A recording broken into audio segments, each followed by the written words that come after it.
Bonjour à tous, j'espère que vous allez bien. Alors, comme à l'accoutumée, on va se retrouver pour la performance du PEA pour la semaine numéro 32. Si vous êtes en vacances, je vous souhaite de continuer vos vacances. Sinon, vous les aurez bientôt, ne vous inquiétez pas. Alors, sans plus tarder, on va passer à la performance. Donc, semaine plutôt positive dans l'ensemble. Environ, donc là actuellement 60 évaluation des portefeuilles titres plus espèces, 65 684 euros. Évaluation de titres 61 352 et les espèces 4 332. J'ai pas fait de mouvement récemment, mais je vous montre ça tout de suite. Donc au niveau de la composition, toujours pareil. Il n'y a plus la dernière ligne que j'avais virée la dernière fois. Et mes allocations n'ont pas changé. Performance. Donc sur un an, on est plutôt bien. Sur 5 ans aussi, je vous montre pour que vous puissiez voir si jamais. Hop, on va regarder ça sur une semaine. Donc juillet, août. On va prendre le vendredi 1er août à aujourd'hui, validé. Donc j'étais à moins 5% du 1er août. Je sais pas comment ça fonctionne, on va prendre en euros. Donc j'ai pas fait d'injection la semaine dernière. Enfin cette semaine en tout cas. J'ai commencé la semaine, donc le vendredi à 63 392. Le lundi on est ouvert à 64 596. Donc quasiment plus 1000 dans le week-end. Et après on est passé de 64 696, on a un peu baissé. Et là actuellement on a 65 684. Sachant que c'est pas le plus haut que j'ai eu dans la semaine, je suis passé au-dessus des 66 000, mais ça a redescendu un peu après.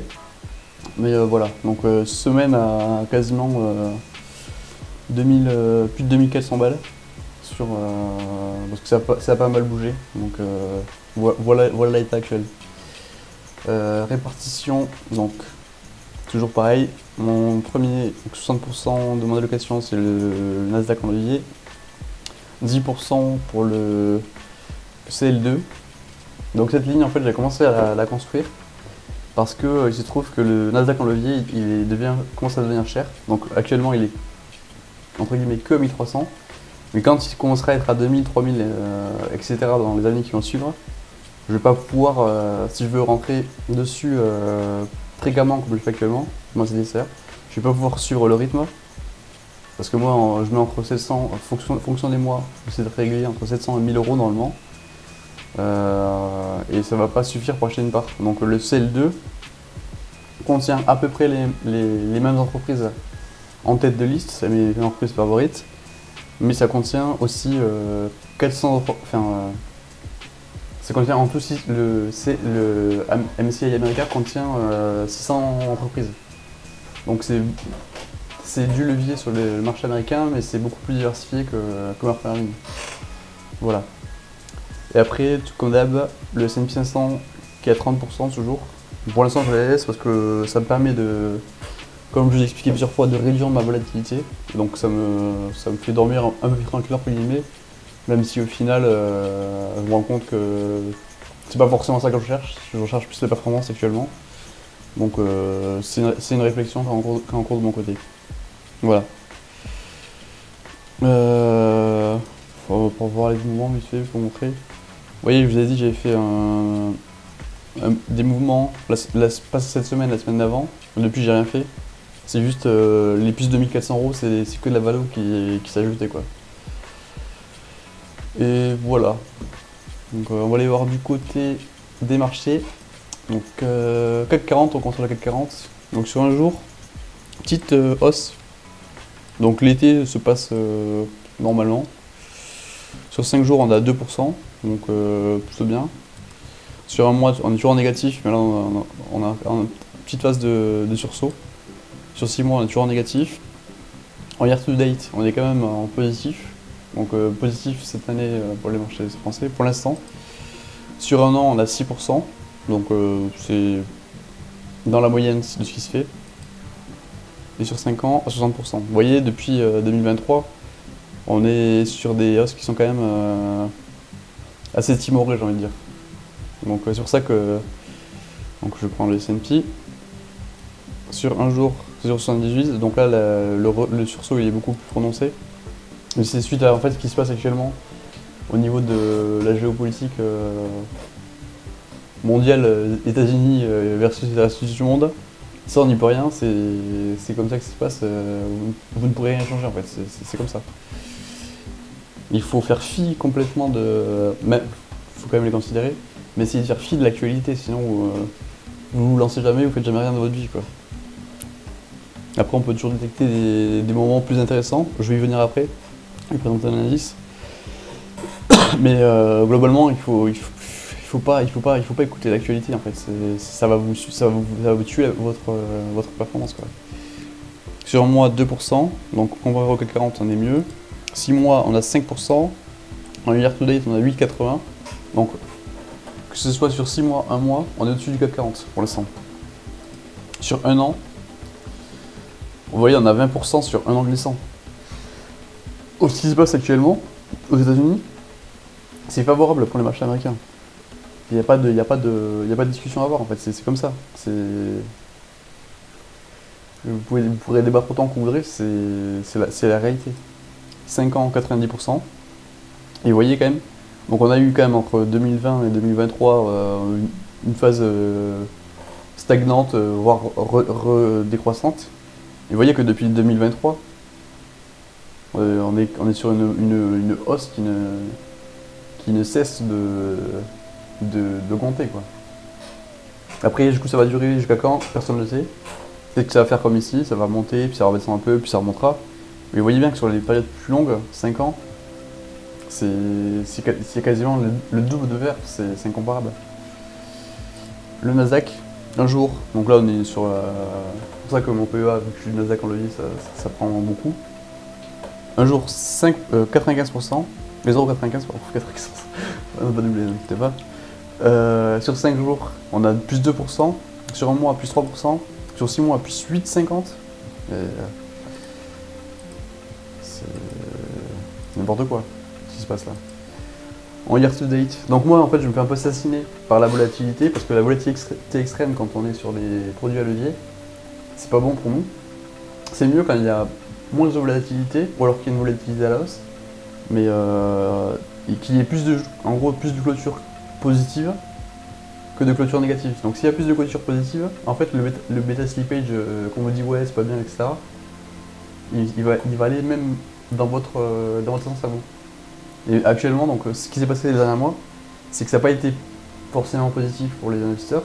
Et en plus de ça, le change euro-dollar, il a pas mal impacté la perf. Donc c'est pour ça que malgré le fait que j'ai pas énormément performé, ça reste quand même plutôt beaucoup. Parce que la perf que j'affiche actuellement. Donc en year to date, on a 12,50. Et sur un an, on a 27%. Vous ne verrez ça nulle part ailleurs en fait. Il n'y a même pas à tergiverser. Et sur 5 ans, 111%, donc plus que x2. Voilà. Et ça va pas aller en. À mon avis, ça va pas aller en se détaillant parce que vous voyez bien ce qui se passe autour de l'IA, autour des nouvelles technologies, etc. Ce sont des marchés qui sont certes actuellement valorisés assez haut, mais qui n'ont toujours pas montré pour moi leur potentiel maximal. Pour moi, on est qu'au début de l'avènement de tout ça, quoi. C'est impressionnant. Il suffit de voir les comptes de résultats des entreprises. Hein. Voilà. Donc croyez en ce que vous faites, surtout. Quand on détecte des périodes où il y a des fortes volatilités, c'est bien de rentrer plus que l'accoutumée, mais sinon il faut juste y aller petit à petit, incrémentalement. Le VIX, donc l'indice dont je vous parlais, donc cet indice-là, cet indice-là, il reflète un peu donc il y a des gens qui prétendent qu'on peut s'en servir pour investir, mais en fait, de la même manière qu'on ne sait pas ce qui va se passer sur les marchés, le VIX on ne peut pas le prévoir non plus. C'est une donnée qu'on a a posteriori de ce qui se passe. Donc En effet, vous voyez, donc je montrais sur le dernier mois, sur les 6 derniers mois plutôt, ce qui s'est passé, c'est qu'en début d'année, il n'y avait pas trop d'infos, pas trop de news. Mais, même si en mars ça a pas mal baissé, on savait à quoi s'attendre. Entre avril et mai, suite aux annonces un peu délirantes des tarifs douaniers, etc. Les marchés, ils n'ont pas aimé ça. Ils ont l'incertitude quant aux échanges commerciaux, ça n'a pas du tout plu. Donc vous voyez que là, on a un gros pic à ce moment-là. Si on regarde dans Year to Date, cette année-là, c'est une année où on a eu, si jamais on investit entre mars et par exemple, et on prend une calcul entre mars et mai, on a fait un coup en fait, tout simplement. Et c'est parce que si on regarde sur un an, on n'a pas connu ces niveaux aussi délirants depuis assez longtemps. Voilà. Et même si on regarde sur l'échelle de 5 ans, donc même en 2022 quand il y avait, vous voyez, les marchés baissent quand c'est des trucs comme ça là qui oscillent un peu entre le on sait pas trop, etc. Et ça le marché aime pas trop, donc il a tendance à stagner voire à baisser. Mais quand c'est des aléas comme ça là, comme il s'est passé récemment, on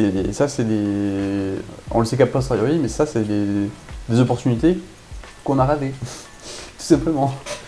Donc voilà, et même si vous regardez sur le max, on regarde 2008, le VIX à quasiment 80%. Donc là, crise de subprime, etc. Ensuite, ça a été un peu le cas entre 2010 et 2013. Entre 2013 et 2019, il n'y a pas eu d'éléments significatifs, ça a toujours été mi-chaud, mi-froid quoi. En 2020, Covid, aïe les copains, voilà. Là, grosse incertitude, quasiment autant qu'en 2008, donc ce qui est compréhensible. Les années qui ont suivi entre 2020 et 2023, il y a eu on savait pas trop, on tâtonnait autour de 20, vous voyez. Et là, ce qui s'est passé actuellement, depuis 2023, on était bien. En 2024, donc entre mars là, à février je veux dire, et mai de cette année, il s'est passé une carabistouille, on est repassé sur des niveaux de 40 quasiment, vous voyez. Donc là, pour la suite, ce qui va se passer, personne ne peut le savoir, mais à mon avis, ça va faire osciller entre 20 et 30 peut-être, voilà. Donc là, ça va être des périodes de flat ou fast en termes de partie. Et voilà. Et jusqu'au prochain événement cataclysmique. Voilà. Mais faut pas croire ceux qui disent qu'on peut investir avec ce truc-là, parce que comme je viens de le dire, on a les infos qu'a posteriori. Donc en fait, je sais pas comment vous investissez, mais au moment où vous ouvrez votre broker, vous voyez une chute de 20%, vous dites putain il se passe un truc, vous regardez l'actualité, et à ce moment-là, si vous avez un peu de liquidité, vous avez confiance en certains actifs, vous pouvez y aller plus, sinon en fait il n'y a rien à faire, vous patientez. Tout simplement, vous prenez votre mal en patience. Voilà la vérité. Désolé si ça va certainement décevoir certains, mais c'est comme ça que ça fonctionne en fait. Il n'y a pas d'alternative. J'ai pris une heatmap aussi vite fait pour la performance des week-ends des entreprises. Vous voyez, de la semaine passée sur les entreprises. Vous voyez, donc Apple reprend un peu du poil de la diète. C'était un peu ma chèvre dans mon CDO. Ils ont fait une belle semaine. Nvidia aussi, toujours des semaines un peu délirant, on va dire. C'est que 5% par semaine depuis un petit moment, donc c'est plutôt beaucoup. Google, pareil, 6% la semaine dernière. Meta, plus timoré, 1,13. Amazon, des livres classiques, 2,52.